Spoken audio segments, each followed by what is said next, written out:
अस्सलामुअलैकुम। वालेकुम अस्सलाम जी। बुजुर्गो की हाल चाल है? ठीक ठाक। की नाम है ਤੁਹਾਡਾ? बाबर बाबर। अच्छा डोगर साहब ਕਿਹੜੀ ਜਗ੍ਹਾ ਤੋਂ ਤਲਕ ਹੈ ਤੁਹਾਡਾ? पीरो चक ਪੀਰੋ ਚੱਕ। का जिला सियालकोट। ਠੀਕ ਹੋ ਗਿਆ। ਲੋ ਜੀ ਭਾਈਜਾਨ ਇਹਨਾਂ ਡੋਗਰ ਸਾਹਿਬ ਦਾ ਤਲਕ ਪੀਰੋ ਚੱਕ ਤਹਿਸੀਲ ਡਸਕਾ ਜ਼ਿਲ੍ਹਾ ਸਿਆਲਕੋਟ ਤੋਂ ਹੈ। ਅੱਜ ਦੋਸਤਾਂ ਨੂੰ ਇਹਨਾਂ ਦੇ ਬਾਰੇ ਜੈਸਾ ਕਿ ਤੁਹਾਨੂੰ ਦੱਸ ਚੁੱਕਿਆ ਕਿ ਇਹਨਾਂ ਦੀ ਡੇਅਰੀ ਫਾਰਮਿੰਗ ਦੇ ਹਵਾਲੇ ਨਾਲ ਨਜ਼ਾਰਾ ਕਰਾਵਾਂਗੇ ਕਿ ਇਹ ਕਿਵੇਂ ਮੱਝਾਂ ਦੀ ਪਰਵਰਿਸ਼ ਕਰਦੇ ਨੇ, ਕਿਵੇਂ ਉਹਨਾਂ ਦੇ ਬਾਰੇ 'ਚ ਬਿਹਤਰੀਨ ਹਿਕਮਤ ਅਮਲੀ ਦੇ ਨਾਲ ਇਹ ਅਗਲਾ ਕਦਮ ਚੁੱਕਦੇ ਨੇ। ਉਸ ਤੋਂ ਬਾਅਦ ਇਹਨਾਂ ਕੋਲ ਬਹੁਤ ਹੀ ਕਿਸਮ ਦੇ ਜਾਨਵਰ ਨੇ, ਨੀਲੀ ਰਾਵੀ ਯਾਨੀ ਕਿ ਹਰ ਕਿਸਮ ਦੀਆਂ ਮੱਝਾਂ ਇਹਨਾਂ ਨੇ ਆਪਣੇ ਕੋਲ ਰੱਖੀ ਹੁੰਦੀਆਂ ਨੇ, ਬੂਰੇਵਾਲ ਦੀਆਂ, ਸਾਹੀਵਾਲ ਦੀਆਂ। ਤੇ ਦੋਸਤਾਂ ਨੂੰ ਅੱਜ ਮਜ਼ੀਦ ਮੁਫੱਸਰ ਵੀਡੀਓ ਇਸ ਤੇ ਹੀ ਪਹੁੰਚਾਵਾਂਗੇ। ਅੱਛਾ ਡੋਗਰ ਸਾਹਿਬ ਜੀ, ਇਹ ਕਿਵੇਂ ਤੁਸੀਂ ਕੰਮ ਸਟਾਰਟ ਕੀਤਾ, ਕਿ ਤੁਹਾਡਾ ਕਿਵੇਂ ਦਿਲ ਕੀਤਾ ਕਿ ਮੈਨੂੰ ਇਹ ਮੱਝਾਂ ਦਾ ਜਿਹੜਾ ਨਾ ਕੰਮ ਸ਼ੁਰੂ ਕਰਨਾ ਚਾਹੀਦਾ ਜਾਂ ਦੁੱਧ ਵੇਚਣਾ ਚਾਹੀਦਾ? ਇਹ ਕਿੰਨੇ ਸਾਲ ਪੁਰਾਣੀ ਗੱਲ ਹੈ? ਅੱਜ ਤੋਂ ਤਕਰੀਬਨ 35 ਤੋਂ 40 ਸਾਲ। ਠੀਕ ਹੋ ਗਿਆ। ਹਾਂਜੀ, ਇਹ ਕਿਵੇਂ ਸਟਾਰਟ ਕੀਤਾ ਤੁਸੀਂ ਕਿ ਤੁਹਾਡਾ ਦਿਲ ਕੀਤਾ ਕਿ ਯਾਰ ਮੈਂ ਮੱਝ ਰੱਖਣਾ? ਜਾਂ ਇਹ ਸਾਨੂੰ ਤਫਸੀਲ 'ਚ ਦੱਸੋ ਕਿ ਇੰਜ ਮੈਂ ਸ਼ੁਰੂ ਕੀਤਾ ਤੇ ਹਲਕਾ ਹਲਕਾ ਮੈਂ ਫਿਰ ਮੱਝਾਂ ਲੈਂਦਾ ਗਿਆ। 4-5 ਮੱਝਾਂ ਹਨ ਸਾਡੇ ਕੋਲ। ਇਸ ਤੋਂ ਬਾਅਦ ਅਸੀਂ ਵਧਾਉਂਦੇ ਕਾਰੋਬਾਰ ਨੂੰ ਵਧਾਉਂਦੇ ਗਏ। ਉਸ ਤੋਂ ਬਾਅਦ ਸਾਡੇ ਕੋਲ ਇਸ ਟਾਈਮ 70 ਤੋਂ 80 ਥਾਂ ਮਾਲ ਹੈ। ਠੀਕ ਹੋ ਗਿਆ। ਅੱਛਾ ਇਹ ਮਾਲ ਕਿੰਨੀ ਦੇਰ 'ਚ ਤੁਸੀਂ 1-2 ਮੱਝਾਂ ਤੋਂ ਇੰਨਾ 70-80 ਮਾਲ ਕੀਤਾ ਹੈ? ਤਕਰੀਬਨ 10 ਸਾਲਾਂ 'ਚ। ਠੀਕ ਹੋ ਗਿਆ। ਅੱਛਾ ਦੋਸਤੋ ਆਪਣੀ ਵੀਡੀਓ ਦਾ ਆਗਾਜ਼ ਕਰਨੇ ਆ। ਹੁਣ ਤੁਹਾਡੇ ਕੋਲ ਮੱਝਾਂ ਕਿੰਨੀਆਂ ਨੇ? ਸਾਡੇ ਕੋਲ ਇਸ ਟਾਈਮ 50 ਮੱਝਾਂ। 50 ਮੱਝਾਂ ਨੇ। ਦੋਸਤੋ ਬਹਾਰ ਦਾ ਮੌਸਮ ਹੈ ਤੇ ਪੁੱਛਾਂਗੇ ਕਿ ਇਸ ਮੌਸਮ ਦੇ ਵਿੱਚ ਸਭ ਤੋਂ ਬਿਹਤਰੀਨ ਪੱਠਾ ਕਿਹੜਾ ਮਾਲ ਵਾਸਤੇ? ਸਟਾਲਾ। ਹੋਰ ਇਸ ਤੋਂ ਇਲਾਵਾ? ਕਮਾਦ ਤੇ ਸਟਾਲਾ ਬਹੁਤ ਚੰਗਾ ਪੱਠਾ ਹੈ ਅੱਜ ਕੱਲ੍ਹ ਜਿਹੜਾ ਮਾਲ ਵਾਸਤੇ। ਤੂੜੀ ਦੇ ਬਾਰੇ 'ਚ ਤੁਹਾਡਾ ਕੀ ਖਿਆਲ ਹੈ? ਤੂੜੀ ਠੀਕ ਹੈ, ਪਹਾੜਿਆਂ ਛਾੜਿਆਂ ਵਾਸਤੇ ਤੂੜੀ ਠੀਕ। ਇਹਨਾਂ ਦਿਨਾਂ 'ਚ ਵੰਡਾ ਕਿਹੜਾ ਪਾਉਣਾ ਚਾਹੀਦਾ? ਕੌੜੀ ਖਾਲ ਤੇ ਦਲੀਆ। ਠੀਕ ਹੈ। ਅੱਛਾ ਕੁਝ ਲੋਕ ਤੇਲ ਵਗੈਰਾ ਪਾਉਂਦੇ ਨੇ ਆਪਣੇ ਵੰਡਿਆਂ 'ਚ। ਚੰਗਾ ਕਰਦੇ ਨੇ ਤੇਲ। ਠੀਕ ਹੋ ਗਿਆ। ਉਹ ਬਿਹਤਰ ਚੀਜ਼ ਹੈ। ਤੇਲ ਕਿਹੜਾ ਪਾਉਣਾ ਚਾਹੀਦਾ? ਸਰੋਂ ਦਾ ਤੇਲ ਪਾਉਣਾ ਚਾਹੀਦਾ। ਠੀਕ ਹੋ ਗਿਆ। ਅੱਛਾ ਜਿਵੇਂ ਕਿ ਮਾਲ ਲੋਕੀ ਅੱਜ ਕੱਲ੍ਹ ਖਰੀਦਦੇ ਨੇ, ਕੋਈ ਬੂਰੇ ਵਾਲਾ ਜਾਂਦੇ ਨੇ, ਕੋਈ ਨੀਲੀ ਰਾਵੀ ਜਾਂਦੇ ਨੇ, ਕੋਈ ਲਾਹੌਰ ਜਾਂਦੇ ਨੇ। ਮੱਝਾਂ ਲੋਕਾਂ ਨੂੰ ਬਿਹਤਰੀਨ ਕਿੱਥੋਂ ਖਰੀਦਣੀਆਂ ਚਾਹੀਦੀਆਂ ਨੇ ਜਾਂ ਕਿੱਥੋਂ ਸਭ ਤੋਂ ਚੰਗੀਆਂ ਮੱਝਾਂ ਮਿਲਦੀਆਂ ਨੇ? ਨੀਲੀ ਰਾਵੀ ਦਰਿਆ ਤੋਂ ਪਈਆਂ ਲੈਣੀਆਂ ਚਾਹੀਦੀਆਂ। ਠੀਕ ਹੋ ਗਿਆ। ਉਹ ਮੱਝ ਦੀ ਔਸਤ ਕੀਮਤ ਕਿੰਨੀ ਹੈ? 2.5 ਤੋਂ 3 ਲੱਖ। ਠੀਕ ਹੋ ਗਿਆ। ਇੱਕ ਮੱਝ ਦੀ ਕੀਮਤ। ਹਾਂਜੀ। ਨੀਲੀ ਰਾਵੀ ਮੱਝ ਦੀ ਪਹਿਚਾਣ? ਨੀਲੀ ਰਾਵੀ ਦੀ ਮੱਝ ਜਿਹੜੀ ਪਿੱਛੋਂ ਭਾਰੀ ਹੁੰਦੀ ਹੈ, ਅੱਗੋਂ ਪਤਲੀ ਹੁੰਦੀ ਹੈ, ਸਿਰ ਤੋਂ ਖੜੇ ਕੁੰਡੇ ਸਿੰਘ ਹੁੰਦੇ। ਠੀਕ ਹੈ ਦੋਸਤੋ ਇਹ ਪਹਿਚਾਣ ਤੁਸੀਂ ਆਪਣੇ ਜ਼ਿਹਨ 'ਚ ਰੱਖਣੀ ਹੈ। ਇਹ ਬਹੁਤ ਹੀ ਕੀਮਤੀ ਪਹਿਚਾਣ ਹੈ। ਅਗਰ ਤੁਸੀਂ ਨੀਲੀ ਰਾਵੀ ਤੋਂ ਇਲਾਵਾ ਕੋਈ ਮੱਝ ਜਿਹੜੀ ਤੁਹਾਨੂੰ ਬੜੀ ਚੰਗੀ ਲੱਗਦੀ ਹੋਏ ਕਿ ਇਹ ਨਸਲ ਵੀ ਬਹੁਤ ਅੱਛੀ ਹੈ, ਤਾਂਦਲੇ ਦੀਆਂ ਮੱਝਾਂ ਵੀ ਚੰਗੀਆਂ। ਉਹਨਾਂ ਦੀ ਪਹਿਚਾਣ ਕੀ ਹੁੰਦੀ ਜੇ? ਤਾਂਦਲੇ ਦੀਆਂ ਮੱਝਾਂ ਜਿਹੜੀਆਂ ਨੇ ਉਹਨਾਂ ਦਾ ਸਿਰ ਮੋਟਾ ਹੈ। ਠੀਕ ਹੈ। ਠੀਕ ਹੋ ਗਿਆ। ਅੱਛਾ ਤੁਹਾਡੇ ਕੋਲ ਜ਼ਿਆਦਾਤਰ ਕਿਹੜੀ ਨਸਲ ਦੀਆਂ ਮੱਝਾਂ ਨੇ? ਸਾਡੇ ਕੋਲ ਤਾਂਦਲੇ ਦੀਆਂ ਮੱਝਾਂ ਨੇ, ਨੀਲੀ ਰਾਵੀ ਦੀਆਂ ਮੱਝਾਂ। ਠੀਕ ਹੈ। ਸਭ ਤੋਂ ਜ਼ਿਆਦਾ ਔਸਤ ਤੁਹਾਡੇ ਕੋਲ ਕਿਹੜੀ ਮੱਝ ਨੇ ਅੱਜ ਤੱਕ ਦੁੱਧ ਦਿੱਤਾ? ਸਾਡੇ ਕੋਲ ਨੀਲੀ ਦੀ ਮੱਝ, ਉਹਨੇ ਬਹੁਤਾ ਦੁੱਧ ਦਿੱਤਾ। ਕਿੰਨਾ? 25 ਕਿਲੋ ਲੀਟਰ। 25 ਕਿਲੋ ਪਰ ਲੀਟਰ। ਅੱਛਾ ਤੁਹਾਡੀ ਉਮਰ ਕਿੰਨੀ ਹੈ ਬਜ਼ੁਰਗੋ? 56-57 ਸਾਲ। 56-57 ਸਾਲ। ਅੱਛਾ ਤੁਸੀਂ ਆਪੀ ਵੀ ਹੁਣ ਕੰਮ ਕਰਦੇ ਹੋ? ਬਸ ਚੁਆਈ ਕਰਾਉਣਾ। ਬਸ ਚੁਆਈ ਕਰਾਣਾ। ਮਾਸ਼ਾਅੱਲਾ ਦੋਸਤੋ ਵੇਖ ਲਓ ਕਿ 80 ਦੇ ਕੋਲ ਮਾਲ ਹੈ ਤੇ 56 ਸਾਲ ਦੀ ਉਮਰ ਦੇ ਵਿੱਚ ਉਹ ਆਪੀਓ ਹੀ ਸਾਰੀ ਜਿਹੜਾ ਨਾ ਆਪਣੇ ਹੱਥੀ ਚੁਆਈ ਕਰਾਉਂਦੇ ਨੇ। ਅੱਛਾ ਕੁਝ ਲੋਕ ਮੁਲਾਜ਼ਮਾਂ ਕੋ ਚੁਆਈ ਕਰਾਉਂਦੇ ਨੇ, ਕੁਝ ਲੋਕੀ ਆਪੀ ਕਰਦੇ ਨੇ। ਉਹਦੇ ਬਾਰੇ ਤੁਹਾਡਾ ਕੀ ਖਿਆਲ ਹੈ ਕਿ ਚੁਆਈ ਆਪੀ ਕਰਨੀ ਚਾਹੀਦੀ ਜਾਂ ਮੁਲਾਜ਼ਮਾਂ ਕੋ? ਆਪੀ ਕਰਨੀ ਚਾਹੀਦੀ ਹੈ, ਬਿਹਤਰ ਹੈ। ਉਹਦਾ ਫਾਇਦਾ ਕਿਸੇ ਮੱਝ ਦੇ ਥਣ ਨੂੰ ਕੋਈ ਨੁਕਸ ਹੋਏ, ਪਤਾ ਲੱਗਦਾ ਮਾਲਕ ਨੂੰ ਕਿ ਇਹਦਾ ਥਣ ਘੱਟ ਤੇ ਇਹਦੇ ਥਣ 'ਚ ਇਹ ਨੁਕਸ ਹੈ, ਸਾੜੂ ਪੈ ਗਿਆ ਜਾਂ ਕੋਈ ਹੋਰ 100 ਬਿਮਾਰੀ ਹੋ ਸਕਦੀ ਹੈ। ਵੱਧ ਘੱਟ ਥਣਾਂ ਨੂੰ ਨੁਕਸ ਹੁੰਦਾ ਅਕਸਰ। ਇੱਕ ਮਈਆਂ ਦਾ ਪਤਾ ਲੱਗਦਾ ਦੁੱਧ ਚੰਗਾ ਕਿਹੜੀ ਦਿੰਦੀ ਹੈ। ਸਹੀ ਹੋ ਗਿਆ। ਉਸ ਤੋਂ ਬਾਅਦ ਜਿਹੜੇ ਲੋਕੀ ਮੁਲਾਜ਼ਮ ਰੱਖਦੇ ਨੇ ਹਾਂਜੀ, ਕਿ ਸਾਰਾ ਕੰਮ ਮੁਲਾਜ਼ਮਾਂ ਦੇ ਸਿਰ ਤੇ ਸੁੱਟ ਦਿੰਦੇ ਨੇ, ਬਿਲਕੁਲ ਹੀ ਉਹਦੇ ਬਾਰੇ ਤੁਹਾਡਾ ਕੀ ਖਿਆਲ ਹੈ ਕਿ ਮੁਲਾਜ਼ਮਾਂ ਤੇ ਬੋਝ ਪਾ ਦੇਣਾ ਚਾਹੀਦਾ? ਨਾ, ਕੋਈ ਨਹੀਂ ਪਾਉਣਾ ਚਾਹੀਦਾ। ਮੁਲਾਜ਼ਮਾਂ ਤੇ ਬੋਝ ਪਾ ਜਾਓ 2-4 ਸਾਲਾਂ 'ਚ ਬੰਦਾ ਕੰਮ ਛੱਡ ਦਿੰਦਾ। ਠੀਕ ਹੈ। ਉਹਦੇ ਕੀ ਨੁਕਸਾਨਾਤ ਹੁੰਦੇ ਨੇ ਮੁਲਾਜ਼ਮਾਂ ਤੇ ਕੰਮ ਛੱਡਣ ਦੇ? ਮੁਲਾਜ਼ਮਾਂ ਦੇ ਕੰਮ ਛੱਡਣ ਦੇ ਨੁਕਸਾਨਾਤ ਹੁੰਦੇ ਨੇ ਕਿ ਨਾ ਮੱਝ ਦੇ ਥਣ ਘਟਣ, ਮਾਲਕਾਂ ਨੂੰ ਪਤਾ ਲੱਗਦਾ। ਦੁੱਧ ਘਟ ਜੇ ਪਾਣੀ ਪਾ ਦੇਣਗੇ ਕੋਲੋਂ। ਮਾਲਕ ਨੂੰ ਉਹ ਨੁਕਸਾਨ ਜਾਏਗਾ। ਜਦੋਂ ਮਾਲਕ ਆਪੀ ਆਪਣੇ ਕਾਰੋਬਾਰ ਤੇ ਆਏਗਾ ਠੀਕ ਹੈ ਤੇ ਉਹ ਚੋਏਗਾ ਤੇ ਮਾਲ ਕੋ ਦੁੱਧ ਘੱਟ ਹੋਏਗਾ, ਮਾਲ ਦਾ ਨੁਕਸਾਨ ਹੋਏਗਾ।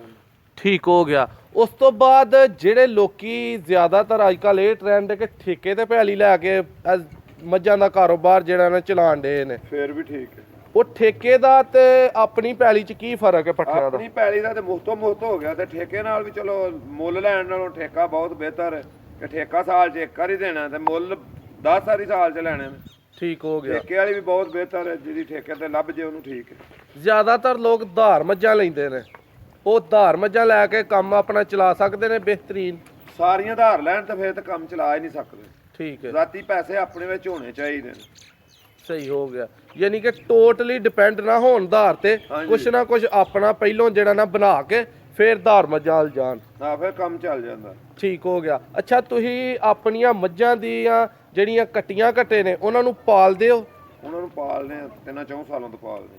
ਠੀਕ ਹੋ ਗਿਆ। ਉਹਨਾਂ ਨੂੰ ਪਾਲਣ ਦੇ ਵਿੱਚ ਕੀ ਫਾਇਦਾ ਜਿਹੜਾ ਜ਼ਿਆਦਾਤਰ ਹਾਸਲ ਹੁੰਦਾ? ਚਲੋ ਕੱਟੀਆਂ ਬੰਦਾ ਦਿਹਾੜੇ ਸ਼ਹਿਰੇ ਦੇ ਜਿਹੜੇ 2-3 ਸਾਲਾਂ 'ਚ ਮੈਂ ਹੀ ਵਾਪਸ ਘਰ ਆ ਜਾਂਦੀ ਹੈ। ਠੀਕ ਹੈ, ਪੈਸੇ ਦੇਣੇ ਪੈਂਦੇ ਨੇ, ਅੱਧੇ ਜਿਹੜੇ ਬੰਦੇ ਸਾਂਭੀ ਹੋਏ ਉਹਨੂੰ ਦੇ ਦਿੱਤੇ। ਠੀਕ ਹੋ ਗਿਆ।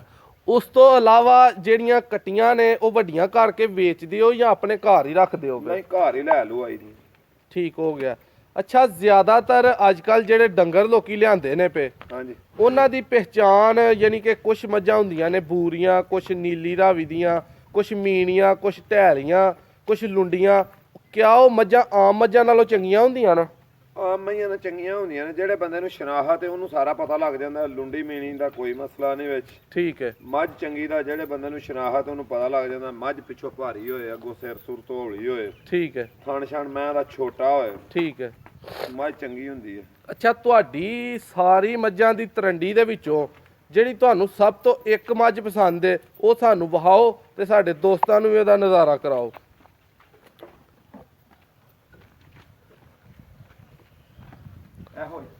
ਦੋਸਤੋ, ਤੁਹਾਨੂੰ ਅਸੀਂ ਉਹ ਮੱਝ ਵਹਾਉਣ ਲੱਗੇ ਆ ਕਿ ਜਿਹੜੀ ਇੰਨੇ ਮਾਲ ਦੇ ਵਿੱਚੋਂ ਇਹਨਾਂ ਨੂੰ ਸਭ ਤੋਂ ਪਿਆਰੀ ਹੈ।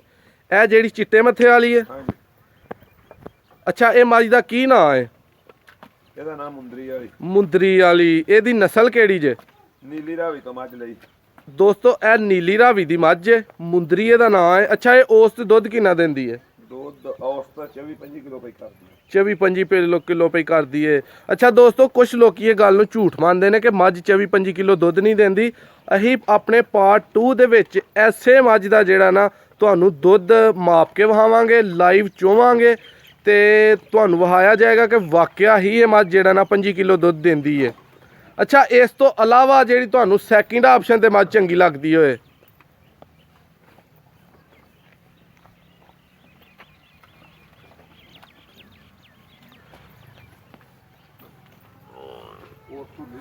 ਦੋਸਤੋ, ਇਸ ਡੇਅਰੀ ਫਾਰਮਿੰਗ ਦਾ ਨਾਂ ਪੂਰੇ ਸਿਆਲਕੋਟ 'ਚ ਮਸ਼ਹੂਰ ਹੈ। ਇਹਨਾਂ ਦੀਆਂ ਕੱਟੀਆਂ ਕੱਟੇ ਪਾਲਣ ਦੇ ਹਵਾਲੇ ਦੇ ਨਾਲ, ਇਹਨਾਂ ਦੀਆਂ ਮੱਝਾਂ ਵਗੈਰਾ ਰੱਖਣ ਦੇ ਹਵਾਲੇ ਦੇ ਨਾਲ।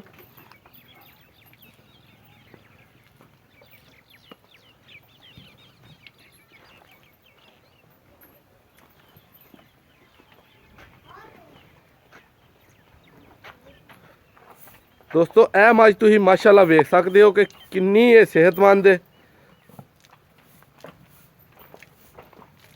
ਇਹ ਸਾਰਾ ਕੰਮ ਡਿਪੈਂਡ ਹੁੰਦਾ ਸੇਵਾ ਤੇ, ਕਿ ਸੇਵਾ ਦਾ ਮੇਵਾ ਮਿਲਦਾ। ਜਿਹੜਾ ਸੇਵਾ ਕਰਦਾ ਉਹਨੂੰ ਦੁੱਧ ਵੀ ਮਿਲੇਗਾ, ਉਹਨੂੰ ਬੱਚਤ ਵੀ ਹੋਏਗੀ, ਹਰ ਲਿਹਾਜ਼ ਨਾਲ ਉਹ ਕਾਮਯਾਬ ਹੋਏਗਾ। ਲੋ ਦੋਸਤੋ, ਇਹ ਉਹ ਮੱਝ ਜਿਹੜੀ ਇਹਨਾਂ ਨੂੰ ਸੈਕਿੰਡ ਆਪਸ਼ਨ ਤੇ ਪਸੰਦ ਹੈ। ਅੱਛਾ, ਇਹ ਤਿਆਰ ਹੈ, ਗੱਭਣ ਹੈ, ਸੂਈ ਹੈ, ਕੀ ਇਹਦਾ ਹਵਾਲ? ਗੱਭਣ ਹੈ। ਕਿੰਨੇ ਮਹੀਨਿਆਂ ਦੀ ਗੱਭਣ ਹੈ? 7 ਦੀ। ਅੱਛਾ, ਇਹ ਔਸਤ ਕਿੰਨਾ ਦੁੱਧ ਦਿੰਦੀ ਹੈ? ਇਹ 22 ਤੋਂ 23 ਕਿਲੋ ਦੁੱਧ ਦਿੰਦੀ ਹੈ। ਠੀਕ ਹੈ। ਇਹ ਬਿਲਕੁਲ ਕਾਲੀ ਹੈ। ਇਹਦੀ ਕਿਹੜੀ ਨਸਲ ਦੀ ਹੈ? ਅਖਾੜੇ ਦੀ ਮੱਝ। ਅਕਾੜੇ ਦੀ ਮੱਝ। ਅੱਛਾ, ਅੱਜ ਕੱਲ ਔਸਤ ਮੱਝਾਂ ਦੀ ਕਿੰਨੇ ਰੁਪਏ ਕੀਮਤ ਚੱਲਦੀ ਹੈ ਪਈ? 2.5 ਤੋਂ 3 ਲੱਖ। 2.5 ਤੋਂ 3 ਲੱਖ। ਤੇ ਚੰਗੀ ਤੋਂ ਚੰਗੀ ਮੱਝ ਦੀ ਕੀ ਕੀਮਤ ਹੈ? 5 ਲੱਖ ਵੀ ਹੈ, 6 ਲੱਖ ਵੀ ਹੈ। ਠੀਕ ਹੈ। ਅੱਛਾ, ਪਾਣੀ ਡੰਗਰਾਂ ਨੂੰ ਜਿਹੜੇ ਲੋਕੀ ਡਾਂਦੇ ਨੇ ਉਹਦੀ ਸਫਾਈ ਦੇ ਹਵਾਲੇ ਨਾਲ ਕੀ ਤੁਹਾਡਾ ਖਿਆਲ ਹੈ? ਪਾਣੀ ਸਾਫ਼ ਸੁਥਰਾ ਰਹਿਣਾ ਚਾਹੀਦਾ। ਠੀਕ ਹੈ। ਉਹਦੇ 'ਚ ਬਿਮਾਰੀਆਂ ਨਹੀਂ ਹੁੰਦੀਆਂ। ਦੋਸਤੋ, ਵੇਖ ਸਕਦੇ ਹੋ ਪਾਣੀ ਬਿਲਕੁਲ ਸਾਫ਼ ਹੈ। ਇਹ ਜਿਹੜੇ ਉੱਤੇ ਜ਼ਰਾਤ ਨੇ, ਇਹ ਮੱਝ ਦੇ ਮੂੰਹ ਤੋਂ ਜਦੋਂ ਪੱਠੇ ਖਾਦੇ ਹੁੰਦੇ ਨੇ ਉਹ ਆ ਕੇ ਪਾਣੀ 'ਚ ਮੂੰਹ ਡੁਬੋਂਦੀ ਹੈ ਤੇ ਉਹਦੇ ਪੱਠੇ ਜਿਹੜਾ ਨਾ ਲੱਗ ਜਾਂਦੇ ਨੇ। ਬਾਕੀ ਪਾਣੀ ਵੇਖ ਸਕਦੇ ਹੋ ਕਿ ਬਿਲਕੁਲ ਸਾਫ਼ ਹੈ। ਅੱਛਾ, ਕੁਝ ਲੋਕ ਚੂਨਾ ਪਾਉਂਦੇ ਨੇ ਪਾਣੀ 'ਚ, ਉਹਦੇ ਬਾਰੇ 'ਚ ਕੀ ਖਿਆਲ? ਬਹੁਤ ਚੰਗਾ, ਗੰਦੇ ਜਰਾਸੀਮ ਮਾਰਦਾ। ਗੰਦੇ ਜਰਾਸੀਮ ਮਾਰਦਾ, ਉਹ ਕੋਈ ਖਤਰਨਾਕ ਤੇ ਨਹੀਂ ਜਾਨਵਰਾਂ ਲਈ? ਨਹੀਂ ਨਹੀਂ, ਬਿਲਕੁਲ ਚੰਗਾ। ਠੀਕ। ਪਾਣੀ ਡੰਗਰ ਨੂੰ ਦਿਹਾੜੀ 'ਚ ਕਿੰਨੇ ਟਾਈਮ ਡਾਣਾ ਚਾਹੀਦਾ? 3 ਟਾਈਮ। ਤਿੰਨ 3 ਟਾਈਮ, ਸਿਆਲ 'ਚ 2 ਟਾਈਮ। ਠੀਕ ਹੋ ਗਿਆ। ਅੱਛਾ, ਮੱਝਾਂ ਕੁਝ ਲੋਕ ਵਾੜੇ 'ਚ ਰੱਖਦੇ ਨੇ, ਕੁਝ ਲੋਕ ਬੰਨ ਕੇ ਰੱਖਦੇ ਨੇ। ਬੰਨ ਕੇ ਰੱਖਣ ਵਾਲੇ ਲੋਕ ਚੰਗਾ ਕਰਦੇ ਨੇ। ਠੀਕ ਹੈ। ਵਾੜੇ ਵਾਲੇ ਲੋਕ ਜਿਹੜੇ ਨੇ ਉਹ ਬਹੁਤ ਨੁਕਸਾਨ ਪਾਉਂਦੇ ਨੇ। ਵਾੜੇ ਵਾਲੇ ਲੋਕ ਉਹਨਾਂ ਦੀ ਮਿਹਨਤ ਘੱਟ ਨਹੀਂ ਜਾਂਦੀ? ਉਹਨਾਂ ਦੀ ਮਿਹਨਤ ਘਟ ਜਾਂਦੀ ਹੈ। ਉਹਨਾਂ ਦੀਆਂ ਅੱਧੀਆਂ ਲੁੰਡੀਆਂ ਹੁੰਦੀਆਂ ਨੇ, ਅੱਧੀਆਂ ਨੂੰ ਕੋੜ ਹੋ ਗਿਆ ਹੁੰਦਾ। ਠੀਕ ਹੈ। ਉਹ ਨੁਕਸਾਨ 'ਚ ਜਾਂਦੇ ਨੇ। ਜਿਹੜੇ ਲੋਕ ਖੋਲ ਬੰਨ ਆਪ ਕਰਦੇ ਨੇ ਉਹ ਲੋਕ ਕਾਮਯਾਬ ਹੁੰਦੇ ਨੇ। ਉਹਨਾਂ ਦਾ ਮਾਲ ਤਗੜਾ ਹੁੰਦਾ ਹੈ, ਉਹ ਸੁੱਕੇ ਥਾਂ ਬੰਨਦੇ ਨੇ। ਸਹੀ ਹੈ। ਅੱਛਾ ਦੋਸਤੋ, ਬਜ਼ੁਰਗਾਂ ਕੋ ਅਸੀਂ ਤੁਹਾਨੂੰ ਬਿਮਾਰੀਆਂ ਦੇ ਬਾਰੇ 'ਚ ਪੁੱਛ ਕੇ ਨਹੀਂ ਦੱਸਿਆ, ਕਿਉਂਕਿ ਵੀਡੀਓ ਜ਼ਿਆਦਾ ਲੰਮੀ ਹੋਣ ਡਈ ਹੈ ਤੇ ਤੁਹਾਨੂੰ ਵੀ YouTube ਸੋਸ਼ਲ ਮੀਡੀਆ ਦੇ ਰੂਲਸ ਦਾ ਪਤਾ ਕਿ ਇੰਨੀ ਜ਼ਿਆਦਾ ਲੰਮੀ ਵੀਡੀਓ ਅਪਲੋਡ ਨਹੀਂ ਹੋਣ ਦਿੰਦੇ। ਪਾਰਟ 2 ਦੇ ਵਿੱਚ ਅਸੀਂ ਤੁਹਾਨੂੰ ਬਿਮਾਰੀਆਂ ਦੇ ਬਾਰੇ 'ਚ ਆਗਾਹ ਕਰਨੇ ਆ ਕਿ ਡੰਗਰਾਂ ਦੀਆਂ ਕਿਹੜੀਆਂ ਬਿਮਾਰੀਆਂ ਹੁੰਦੀਆਂ ਨੇ ਔਰ ਕਿਹੜੇ ਉਹਨਾਂ ਦੇ ਦੇਸੀ ਤੇ ਆਰਟੀਫੀਸ਼ੀਅਲ ਹੱਲ ਹੁੰਦੇ ਨੇ। ਨੈਚੁਰਲ ਤੇ ਆਰਟੀਫੀਸ਼ੀਅਲ ਦੋਵਾਂ ਹਾਲਾਤ ਦੇ ਬਾਰੇ 'ਚ ਤੁਹਾਨੂੰ ਆਗਾਹ ਕਰਨੇ ਆ ਔਰ ਪਾਰਟ 2 ਦਾ ਲਿੰਕ ਡਿਸਕ੍ਰਿਪਸ਼ਨ 'ਚ ਅਸੀਂ ਦੇ ਦਾਂਗੇ। ਬਹੁਤ ਸ਼ੁਕਰੀਆ।